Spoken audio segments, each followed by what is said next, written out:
ce serait bien d'être résilient, processus de réparation en fait la résilience. Pourquoi certains en fait enclenchent ce processus et d'autres finalement ne l'enclenchent pas. Certains ont des conditions probablement liées à ce qu'ils ont vécu enfant, peut-être un socle de génétique, leur transgénérationnel, un accompagnement. Est-ce que malgré le vécu de ce trauma, il y a eu une main tendue à un moment qui fait qu'il y a eu un point d'appui ou pas?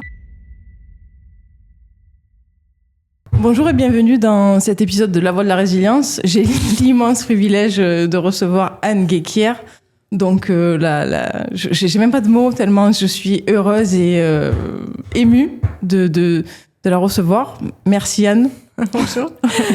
Vous expliquez pas comment on se fait ça un peu à l'arrache? Si vous voulez, je peux expliquer. Alors j'explique en fait mon invité n'est pas venu et donc on s'est croisés par hasard. On s'est croisés par hasard. Et donc j'ai saisi l'occasion et l'opportunité parce qu'évidemment Métamorphose, tout le monde en parle, je l'écoute, voilà, je suis vraiment émue. Donc Anne, allez-y. Redites-moi votre prénom. Marie-Ève. Marie-Ève. C'est beau comme prénom. Merci. Donc Anne, qu'est-ce que pour vous la résilience ? Petite pause dans cet épisode. Si tu te sens parfois fatigué de tout analyser, de tout ressentir, ou même d'avoir l'impression de revivre les mêmes schémas, ce n'est pas un hasard. Ton cerveau a appris à te protéger. Et ce qu'il t'a appris à faire, il peut aussi l'apprendre autrement. Et ça, c'est pour ça que j'ai créé le profil résilience. C'est le point de départ. C'est un test unique basé sur les neurosciences qui t'aide à comprendre comment ton cerveau gère le stress, comment ton cerveau gère l'attachement et les émotions. En 15 minutes, tu vas découvrir ton mode de fonctionnement, force cachée et surtout ce qui te freine aujourd'hui sans que tu t'en rendes compte. Les femmes qui l'ont fait me disent toutes la même chose. J'ai enfin compris pourquoi je réagissais comme ça. Et c'est ce que j'ai envie que tu te dises toi aussi. Écris profil en commentaire et je t'envoie le lien. Respire et continue notre écoute. Si cet épisode t'a parlé, bien sûr, abonne-toi et partage-le à quelqu'un qui en a besoin. Alors la résilience, c'est vraiment étonnant parce que ce concept a évolué dans ma tête et grâce notamment à Boris Cyrulnik, parce qu'on sait que c'est quand même lui qui a popularisé ce terme aussi de résilience. Et je me suis aperçue que c'était vraiment non pas quelque chose qu'on pouvait prendre comme une injonction, ce serait bien d'être résilient, il est résilient, genre super, quelque chose de positif, mais c'est vraiment un processus de réparation, en fait, la résilience. Ça décrit, en fait, ce processus. Donc, ce n'est pas comme une forme d'état qu'on chercherait à atteindre particulièrement. Maintenant, c'est un mot qu'on emploie effectivement un peu à toutes les sauces pour décrire tout et n'importe quoi. Il faut être résilient. Non, en fait, c'est Boris Cyrulnik, et d'ailleurs, c'était vraiment intéressant qu'il fasse son livre sur le sujet avec un certain nombre d'experts de la résilience, où il remet les pendules à l'heure en disant la résilience, c'est vraiment un processus décrit de réparation suite en fait à un trauma. Donc moi j'aime beaucoup cette approche. Voilà, cette approche et surtout cette mise à jour. Enfin, c'est pas une mise à jour, c'est cette comme je disais, oui, ce recadrage, voilà. En fait de ce qu'est la résilience. Ouais. C'est vrai. Parce que c'est comme je suis assez d'accord avec vous, c'est un mot qui est très galvaudé. Et d'ailleurs, j'ai hésité. Donc, je me suis dit, est-ce que je prends résilience ? J'avais pas envie de faire un truc, mais en même temps, c'est ce qui me correspond aussi. Donc, je me suis dit, allons-y. Et donc, vous voyez plutôt ça comme un chemin, finalement ? C'est un processus de réparation. Effectivement, certaines personnes, dans leur parcours, sont plus résilients peut-être que d'autres suite à un trauma. Et certaines personnes, le trauma brise de toute façon, et certaines personnes ne sont pas forcément résilients parce que ce processus ne s'enclenche pas. Mais je dirais qu'il n'y a pas de jugement de valeur. En fait, c'est bien, on est résilient, c'est pas bien, on l'est pas. Il y a vraiment, ça décrit cet état véritablement. Donc moi je peux pas parler de résilience pour moi parce que je suis pas quelqu'un de traumatisé. On est tous plus ou moins blessés, on est tous névrotiques, qui est un vieux mot qu'on n'emploie plus beaucoup maintenant. Mais je pense qu'on porte tous des névroses, mais je dirais comme tout être humain. Donc je peux pas parler de processus de résilience en ce qui me concerne. Dans ma vie, je peux pas dire que j'ai vécu un processus de résilience particulier. Ouais. Vous parlez de trauma. Selon vous, est-ce qu'il y aurait on va dire comme un bouton quelque part caché en nous tous finalement, sur lequel on pourrait appuyer justement pour déclencher cette résilience. Mais en tout cas, dans les travaux, alors moi je suis pas une spécialiste du sujet, encore une fois, je suis ni psy, ni médecin, ni experte du sujet, je vous dis simplement ce que j'ai entendu et compris, c'est que on peut favoriser les conditions de la résilience dans ce fameux processus à travers un chemin thérapeutique, un accompagnement qui peuvent permettre de vivre en fait cette résilience et de vivre en fait ce processus de réparation. Ensuite, il y a pas de baguette magique, et ce qui reste, je pense, vraiment un très grand mystère aussi pour moi dans ce que j'ai vu, dans ce que j'ai lu, quand on voit aussi des personnes qui ont été des très grands résilients dans le monde et qui nous inspirent. Et encore une fois, il n'y a pas de jugement par rapport à ceux qui n'auraient pas réussi, puisque ce n'est pas du tout autour de ça. Mais ce qu'on voit, c'est que pourquoi certains en fait enclenchent ce processus et d'autres finalement ne l'enclenchent pas. Certains ont des conditions probablement liées à ce qu'ils ont vécu enfant, peut-être un socle de génétique.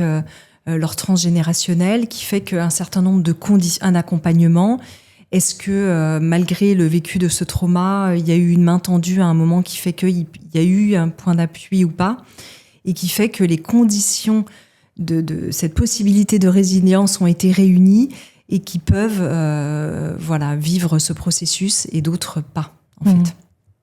Et ça c'est assez intéressant en fait à observer. Ouais, tout à fait. Alors moi, je suis passionnée de neurosciences, parce que donc forcément l'étude du cerveau, la résilience, tout ça, ça me passionne. Et si je devais vous demander un nom comme ça de résilient, moi, le premier nom qui me vient là quand je vous ai entendu parler, c'est Nelson Mandela. Voilà. Mais vous, si vous deviez me dire un comme ça.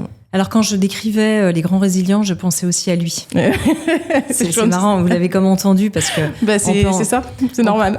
C'est la connexion. On peut en citer plein. Mais, si je devais citer une autre personne un peu plus en conscience comme ça, moins spontanément, ce serait peut-être Etty Hillesum, qui est cette, je sais pas si vous la connaissez, qui était cette grande mystique juive qui a été enrôlée dans les camps de concentration et elle a laissé des écrits assez extraordinaires. Elle était très jeune, où elle explique. Donc Christophe André dit qu'elle est la championne de la résilience parce que quelque part, elle retrouve même au cœur de l'horreur, elle arrive à voir la beauté en fait dans ce qui l'entoure. Elle arrive à s'émerveiller en fait d'une feuille, d'un bruissement, d'un bruit, du lien avec d'autres êtres humains, etc. Et c'est sûr qu'il y a des personnes qui font que les conditions de la résilience, à un moment donné, sont possibles. Et chez elle, je recommande, en tout cas pour celles et ceux qui nous écoutent, peut-être de lire, si vous la connaissez pas, je pense à une de ses œuvres majeures, qui est Une ville bouleversée, qui est son journal intime, un peu comme Anne Frank, et qui explique tout ce qu'elle vit à l'intérieur. Et chez elle, il y a une foi et il y a Dieu qui est vraiment à l'intérieur de cet être et qui permet en tout cas aussi à ce processus de résilience de se mettre en chemin, dans son cas. Donc Anne, on va parler un petit peu de vous. Donc vous animez le podcast à succès Métamorphose. Succès, oui. J'espère que j'arriverai un jour à ce niveau-là. Il faut y croire. L'univers va m'aider. Qu'est-ce qui vous a amené justement à vouloir animer un podcast? Alors moi, j'avais fondé avant Métamorphose un magazine assez engagé qui s'appelait Féminin Bio, qui a existé pendant une quinzaine d'années. Et j'ai interviewé beaucoup de gens extraordinaires dans le cadre de Féminin Bio, mais de manière beaucoup plus textuelle, puisqu'en fait, les contenus allaient soit sur le site web, soit dans le magazine papier. Et donc, toutes ces conversations intimes que je partageais, comme là entre nous, avec des gens incroyables. Je parlais de Christophe André tout à l'heure, c'était aussi Laurent Gounel, Frédéric Lenoir. Et je me disais, finalement, on a eu un moment de connexion, comme là, on s'est rencontrés par hasard, il n'y a pas trop de hasard, mais je me disais, finalement, ce moment qu'on a eu un peu intime et de connexion, quand on retranscrit dans un magazine papier, parfois on peut perdre un peu l'essence de la vibration du moment. de l'état dans lequel on était. Là, on s'est croisés, je sors d'une grosse journée de travail et d'interview. Je suis forcément pas dans le même état que si on s'était rencontrés ce matin. J'ai pas la même énergie. Bien sûr. Et quand on retranscrit ce genre d'interview et de moments dans un magazine papier, on va en garder plutôt ce qui est un peu plus rationnel, ce qui est plus factuel. Mais on va moins percevoir peut-être l'émotionnel de ce qui s'est joué dans l'instant. Et donc, j'avais eu l'occasion de faire un peu de radio. Voilà, j'étais pas du tout formée à la radio. Moi, je suis pas journaliste de formation. Donc, j'avais eu quelques expériences, voilà, diverses et variées, un peu de télévision aussi. Et je m'étais dit, cette intimité de la voix, de ce qui se murmure, de ce qui s'entend, justement dans des espaces d'interstice ou de silence, est vraiment quelque chose de très précieux. Et j'avais beaucoup aimé l'exercice. Et donc, quand je vois à un moment donné, en 2018, que les podcasts, ce format, en fait, revient en force, je me dis, j'ai super envie de faire ça. Mais vraiment, ça m'est tombé dessus comme si je devais le faire. C'est-à-dire que je me suis pas dit, tiens, je vais lancer un média avec un business plan. Pas du tout. Ouais. J'étais plutôt sur la fin du magazine Féminin Bio avec mon associé. On pensait vendre en fait une partie de nos parts, tout ou partie. Et donc, voilà, j'étais un peu dans un entre-deux. J'avais pas forcément envie de repartir dans une création d'entreprise ou de projet. Voilà, plutôt de me laisser le temps. Et je dirais que ça m'a saisi, quoi. Ça m'a saisi. Et donc, je me suis formée. Je me suis dit, tiens, je vais aller interviewer les copains, les copines à droite, à gauche, des experts que je connaissais bien. Et tout de suite, en fait, il y a eu un phénomène. C'est-à-dire qu'en 15 jours, 3 semaines, on a vu que les audiences étaient incroyables et étaient au rendez-vous. C'est-à-dire que c'est comme si moi j'étais prête, parce que j'avais déjà interviewé depuis 10 ans beaucoup de gens sur ces thématiques-là. Il y avait les podcasts qui arrivaient, donc le médium, je dirais, était prêt. Et puis en face, le public, peut-être aussi, ça a nourri en fait un besoin qui était inconscient. Ouais, bien sûr. Mais puis après, il y a eu le Covid qui est arrivé. Les gens se sont retrouvés, évidemment, on s'est tous retrouvés confinés chez nous. Et le podcast a explosé à ce moment-là, c'était 1 an plus tard. Mais déjà, dès le début, moi, j'ai vu qu'il se passait quelque chose. Et je dirais que le projet Métamorphose, c'est lui qui m'a choisi. C'est pas moi qui me suis dit mentalement, tiens, je vais monter un truc. C'est Métamorphose qui m'a dit, tiens, ça va être toi qui va porter ce truc-là. Et donc, ça me traverse. Enfin, c'est vraiment comme ça que je le vis. Ce projet me porte. Ouais. Je suis d'accord avec vous, parce que moi, c'est exactement la même chose. Parce que moi, comme je vous dis... Alors, me présente un peu parce que du coup vous savez pas trop qui je suis. Donc moi mon cursus c'est policière et ça fait une 15aine d'années que je m'occupe de tout ce qui est violence faites aux femmes et aux enfants. Et à côté de ça je suis formatrice et à côté je fais maintenant aussi du coaching, mais toujours voilà pour ce type de public. Relations toxiques, harcèlement. Et ce podcast c'est ça, je me suis dit je veux donner la voix et la possibilité à des experts, à des survivants aussi, des survivantes, de donner de l'espoir à ceux qui nous écoutent. Et moi, je suis pas là pour faire du pathos, je suis pas là pour faire du buzz, et parce que c'est pas mon truc, vraiment. Mais si, par ma petite expérience, je peux apporter un peu de lumière, parce que c'est vrai que le terrain et les violences, je connais très bien. Oui. Je me dis, allons-y, en fait. C'est comme si ma mission, je suis dans mon ikigai, en fait. Vous voyez, exactement. Oui. Et alors je vais pas vous retenir plus longtemps, je vais poser une dernière question. Oui. Juste, pourquoi Métamorphose ? Métamorphose, je suis partie vivre aux États-Unis aux alentours de 2013 et j'avais déjà lancé un premier projet qui s'appelait Métamorphose, qui était en fait des phrases, des sortes de mantras, un peu d'inspiration ou de prières. Parce que dans le cadre de ce magazine Féminin Bio, on parlait beaucoup d'écologie du corps, de l'esprit, etc. Mais on parlait pas trop de spiritualité. Et la spiritualité, c'est aussi quelque chose qui m'habite. Je me considère vraiment comme un être habité de spiritualité et qui essaye de nourrir ça. Quoique peut-être jamais assez. Et je me disais, c'est bien de parler de tout ce qui est corps, de parler du mental, de l'esprit. Mais je me ressens aussi comme un être spirituel et j'avais aussi envie de le dire au monde.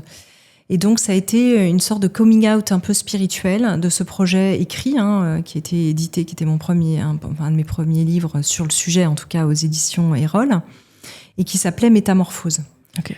Parce que, en faisant ce coming out spirituel, entre guillemets, c'était aussi une manière de faire ma propre mue, ma propre métamorphose, de le dire publiquement. Bien sûr. Voilà, et de dire je vis aussi tout ça à l'intérieur et sans faire du tout de prosélytisme, ni de parler de religion, ni quoi que ce soit. C'était pas du tout le but, mais c'était de dire il y a ça aussi qui vit à l'intérieur de moi. Et ce projet s'appelait Métamorphose. Et donc tout naturellement, quand cette idée de podcast m'est tombée dessus et de ce format, le nom de la métamorphose, voilà, parce que nous sommes en perpétuelle métamorphose, tous, tout le temps. L'écosystème du vivant, voilà. Et que ce soit de la métamorphose à l'échelle de la seconde ou de la métamorphose à l'échelle de nos vies, de nos cycles de vie, etc. Donc, nous sommes en perpétuel cycle de mort, de renaissance et voilà. C'est fou parce que ce matin, je disais ça à une amie, je lui disais, je sais pas ce qui s'est passé, mais j'ai eu un déclic suite à une conversation avec une personne et j'ai vraiment l'impression, depuis la semaine dernière, je suis plus du tout la même personne. Mais c'est ça, cette espèce de métamorphose qui fait que on ferait toujours, j'espère, vers le meilleur. En tout cas, je prends soin de ça, en tout cas. Mais ouais, je vous suis complètement dans ce raisonnement. Merci beaucoup, Anne. Merci à vous. Merci beaucoup. Merci.